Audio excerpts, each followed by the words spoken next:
Hi guys, welcome back to Inna's kitchen. ഇന്ന് നമ്മൾ ഉണ്ടാക്കാൻ പോകുന്നത് റെസ്റ്റോറൻറ്റിൽ നിന്ന് കിട്ടുന്ന അതേ ടേസ്റ്റിലുള്ള മധുഹൂത്താണ്. മധുഹൂത്ത് അല്ലെങ്കിൽ കുക്കർ ബിരിയാണി എന്നൊക്കെ അതിനെ വിശേഷിപ്പിക്കും. അപ്പോൾ ഇത് ഉണ്ടാക്കാനായിട്ട് 1 കിലോ ചിക്കനാണ് നമ്മൾ എടുക്കുന്നത്. പിന്നെ ഇഞ്ചി വെളുത്തുള്ളി പേസ്റ്റ്, പിന്നെ സ്പൈസസ്, പിന്നെ ചില്ലി, ടൊമാറ്റോ, ഒണിയൻസ് കട്ട് ചെയ്തത്, പിന്നെ ടൊമാറ്റോ സോസ് അല്ല ടൊമാറ്റോ പേസ്റ്റാണ്, പിന്നെ ക്യാപ്സിക്കം. ഇത്രയാണ് നമ്മൾ എടുക്കുന്നത്. പിന്നെ മാഗി ക്യൂബ് 2 അറബിക് മസാല, ഇതെല്ലാം നമ്മുടെ സ്പൈസിൽ ഉൾപ്പെടുത്തിയേക്കുക. അപ്പോൾ നമുക്കിത് ഉണ്ടാക്കാനായിട്ട് ആദ്യം കുക്കർ എടുക്കുക. കുക്കർ എടുത്തതിന് ശേഷം അതിലോട്ടേക്ക് കുറച്ച് ഒലിവ് അല്ല സൺഫ്ലവർ ഓയിൽ ഇതിലോട്ടേക്ക് ആഡ് ചെയ്ത് കൊടുക്കുക. ശേഷം ആദ്യം നമ്മൾ നമ്മുടെ സ്പൈസസ് ഇട്ട് കൊടുക്കുക. ശേഷം അതൊന്ന് ജസ്റ്റ് ഒന്ന് വെന്ത് വരുമ്പോഴേക്ക് നമുക്ക് ഓണിയൻസ് കട്ട് ചെയ്ത് മാറ്റി വെച്ചില്ലായിരുന്നു അത് ഈ കുക്കറിലോട്ടേക്ക് ഇടാം. ശേഷം അതും ഒന്ന് മൂത്ത് വരുമ്പോഴേക്ക് നമുക്ക് നമ്മുടെ ഇഞ്ചി വെളുത്തുള്ളി പേസ്റ്റ് ഇല്ലേ അതിട്ട് കൊടുക്കുക. എന്നിട്ട് അതൊന്ന് ഇളക്കി കൊടുക്കുക. ശേഷം അതിലോട്ടേക്ക് നമ്മുടെ ടൊമാറ്റോ ഒക്കെ നേരത്തെ കട്ട് ചെയ്ത് വെച്ചത് അതും അതിലോട്ടേക്ക് ആഡ് ചെയ്ത് കൊടുക്കുക. എന്നിട്ട് ചില്ലി, അതുപോലെ കറിവേപ്പിലല്ല ക്യാപ്സിക്കം, ഇതെല്ലാം കൂടെ ഇട്ടിട്ട് ഒന്നും കൂടെ മിക്സ് ചെയ്യുക. പിന്നെ ടൊമാറ്റോ പേസ്റ്റ് ഇടണം. എന്നിട്ട് അതെല്ലാം കൂടെ ഇട്ടിട്ട് നല്ലോണം ഒന്ന് മിക്സ് ചെയ്യുക. അപ്പോൾ ഇതിൻ്റെ ഇടയിൽ നമ്മൾ നമ്മുടെ സാൾട്ട് ആഡ് ചെയ്ത് കൊടുക്കണം. നേരത്തെ ഇൻഗ്രീഡിയൻസിൽ സാൾട്ടും ഉണ്ട്, പറയാൻ വിട്ടുപോയതാണ്. സാൾട്ട് ഇട്ടതിന് ശേഷം അറബിക് മസാല അത് ഇട്ടതിന് ശേഷം നല്ലോണം ഒന്ന് മിക്സ് ചെയ്ത് കൊടുക്കുക.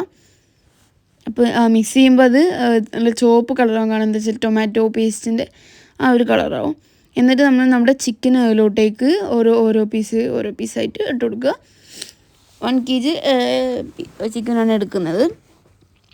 ചിക്കൻ ഇട്ടതിന് ശേഷം അത് നമ്മൾ അടിയിൽ നിന്ന് മേലോട്ടേക്ക് നല്ല ഇളക്കി കൊടുക്കുക. കാരണം എന്താ വെച്ചാൽ മസാലയൊക്കെ ഒന്ന് ആയി കിട്ടാനായിട്ട്. എന്നിട്ട് നമ്മുടെ ചിക്കന് കുറച്ച് തിളച്ച് വന്നാൽ മതി വെള്ളം. അതിനുശേഷം നമ്മൾ പച്ചവെള്ളം, സാധാ വെള്ളം അതിലോട്ടേക്ക് കുക്കറിലോട്ടേക്ക് ഒഴിച്ചു കൊടുക്കുക. എന്നിട്ട് അത് തിളക്കുന്നത് വരെ വെയിറ്റ് ചെയ്യുക. ഇപ്പോൾ തിളച്ച് വന്നിട്ടുണ്ട്. ഇനി നമുക്ക് ഇതിലോട്ടേക്ക് അരി ഇട്ടെടുക്കാം. ഇപ്പോൾ ഇത് യൂസ് ചെയ്തിട്ടുള്ളത് 3 ഗ്ലാസ് ബസ്മതി റൈസാണ്. 1 ഗ്ലാസ് അരിക്ക് 1.25 കപ്പ് വെള്ളമാണ് ഒരു അളവ് എന്ന് പറയുന്നത്. ശേഷം ഈ മധുഹൂത്തിനായിട്ട് നമ്മളൊരു സോസ് റെഡിയാക്കും. അപ്പോൾ ആ സോസിനായിട്ട് വേണ്ടത് ചില്ലി, അതേപോലെ മല്ലിയില, പിന്നെ ടൊമാറ്റോ, ഉണിയാണ്. ഇതെല്ലാം കൂടെ ഒന്ന് അടിച്ചെടുക്കുക. ഇന്ന് നമുക്ക് നമ്മുടെ കുക്കർ തുറന്ന് നോക്കാം.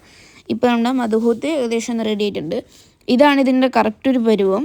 ഇത് നല്ല ജ്യൂസി ആയിട്ട് എടുക്കുമ്പോഴാണ് കറക്റ്റ് ഒരു പരുവം. അപ്പോൾ ഇത് റെസ്റ്റോറൻറ്റിൽ നിന്നൊക്കെ കിട്ടുന്ന അതേ ടേസ്റ്റിലാണ് നമുക്ക് കിട്ടുക. അപ്പോൾ ശേഷം അധികം വെക്കാണ്ടിരിക്കുക. വെച്ചിട്ടുണ്ടെങ്കിൽ അതൊരു മജ്ബൂസ് അല്ലെങ്കിൽ അങ്ങനത്തെ ആ ഒരു റൈസിലോട്ടേക്ക് മാറും. ഇത് ജ്യൂസി ആയിട്ട് കഴിക്കുന്നതാണ് ഏറ്റവും ടേസ്റ്റ്. അപ്പോൾ നമുക്ക് ഇതിലോട്ടേക്ക് സെർവ് ചെയ്യാം.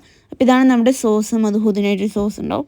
ആ സോസ് അപ്പോൾ ഇത് അടിപൊളിയായിട്ട് ഈസി ആയിട്ട് പെട്ടെന്ന് ഉണ്ടാക്കാൻ പറ്റുന്ന ഒരു മധുഹൂത്താണിത്. അപ്പോൾ എല്ലാവരും ട്രൈ ചെയ്യുക. ഫീഡ്ബാക്ക് അറിയിക്കുക, കമൻറ്റ് ബോക്സിൽ അറിയിക്കുക. അപ്പോൾ എല്ലാവരും ലൈക്ക് ചെയ്യുക, ഷെയർ ചെയ്യുക, സബ്സ്ക്രൈബ് ചെയ്യുക. Tata bye bye.